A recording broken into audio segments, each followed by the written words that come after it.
అమ్మా, ఆద్య మీద నీ కోపం రోజురోజుకి రెట్టింపవుతుంది. నీ పంతాలు పట్టింపులతో నేను విసిగిపోయాను. కట్టుకున్న భార్య కన్న తల్ల అన్నట్టు నన్ను సెంటర్ చేసేశారు. మీ ఇద్దరి మధ్యలో నేను నలిగిపోతున్నానమ్మా. ఆద్య మీద నిందలు వేసి నన్ను బ్లాక్మెయిల్ చేసి మా ఇద్దరిని దూరం చేయాలనుకుంటున్నా.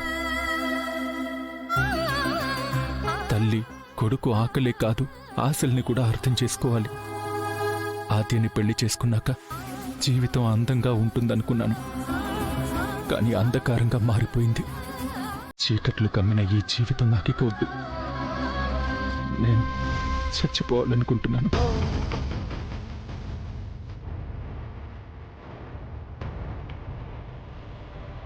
నన్ను మర్చిపో.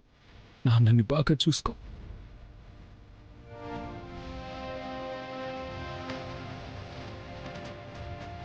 ఆద్య, బంధానికి అర్థం ఇద్దరి మధ్య ప్రేమ నమ్మకం ఉండడం కాదు, ఏ రహస్యాలు లేకపోవడం కూడా. కారణం ఏదైనా సరే,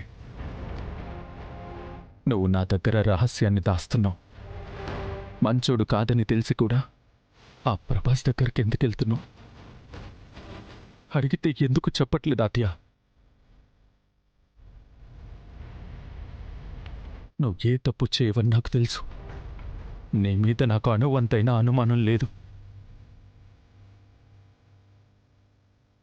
కానీ నువ్వు నిజం చెప్పట్లేదు. అదే నాకు బాధగా ఉంది. నిన్ను ప్రేమించి పెళ్లి చేసుకున్నాను. నీ మనసు నాదనుకున్నాను.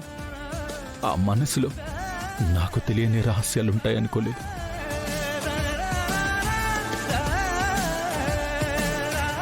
నాకింకా మీ కళ్ళ ముందు ఉండాలని లేదా ఆద్య? నన్ను క్షమించు. అమెరికా వెళ్ళిపోయి కనీసం నువ్వైనా సంతోషంగా ఉండు. ఎక్కడున్నా నువ్వు బాగుండాలి. నీ జీవితంలో నుంచి వెళ్ళిపోతున్నాను. ఈ జీవితాన్ని ముగిస్తున్నాను. ఇక సెలవు. మీ సీను.